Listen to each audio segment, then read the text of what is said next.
What is big goodness and small goodness?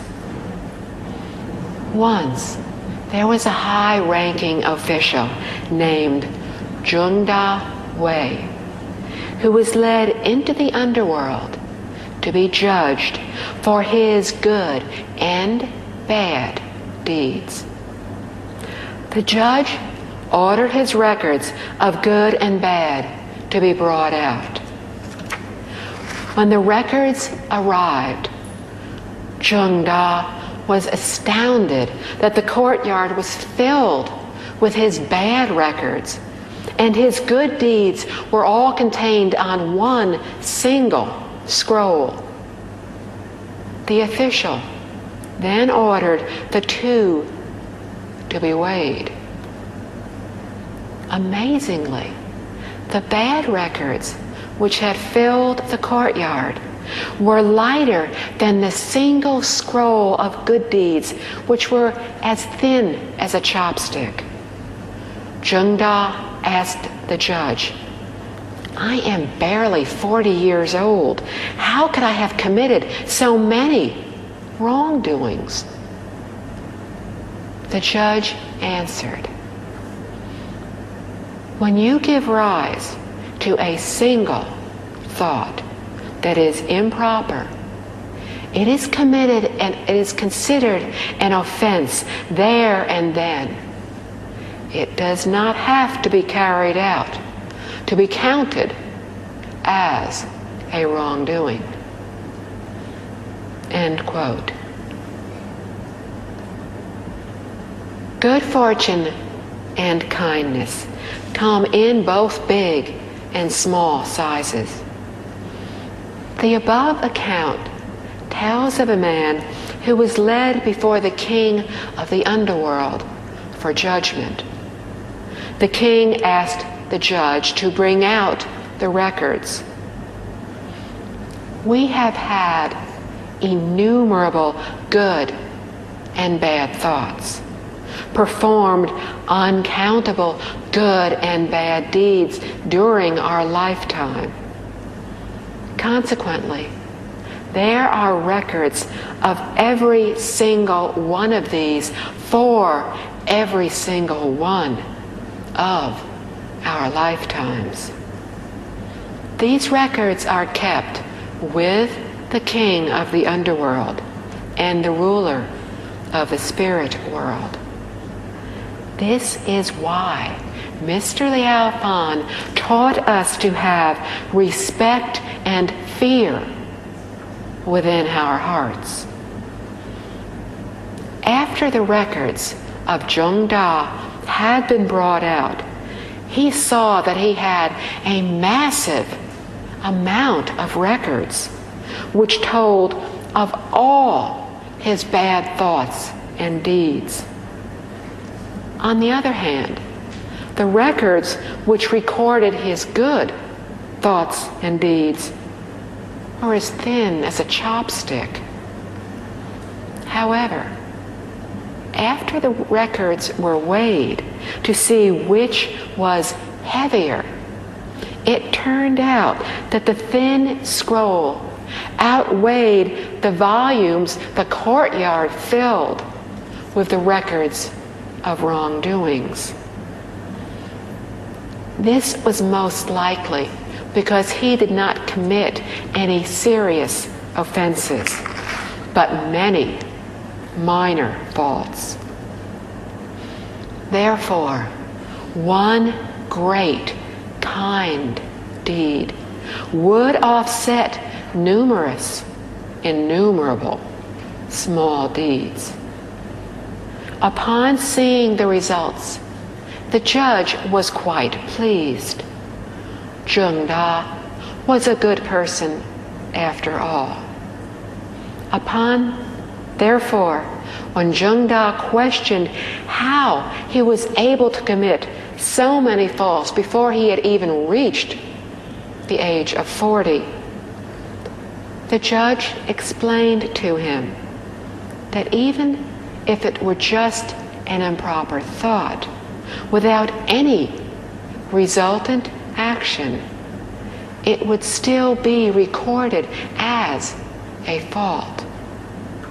Luckily, Zhengda had one great deed which outweighed all his minor faults. From the book. Zhengda then asked him what was recorded on the single good scroll. The judge replied, "Once the emperor planned to build a great stone bridge, but you opposed the project due to the hardship and toil it would cause the tens and thousands of people needed for the work. This is a copy of your proposal to the emperor." Zhengda said, "I did make the proposal, but the emperor dismissed it and proceeded with the project anyway. My proposal had no effect on the matter at all. How can it bear so much weight against my numerous offenses?" The judge replied, "Although the emperor did not accept your suggestion, that one thought of kindness you bore for tens and thousands of people was very great. If the emperor had listened to you, then the good performed would have been even greater. Therefore, when we are determined to do good for the benefit of all, a small deed can result in great merits. If we think only of benefiting ourselves, then even if many deeds of kindness were performed, the merits would still be small." End quote. The content of the scroll was a description of the major good deed which Zhengda had performed. When the emperor wanted to construct a bridge, Zhengda saw that it would waste money and cause hardship for the citizens. So he submitted a proposal requesting the emperor to reconsider.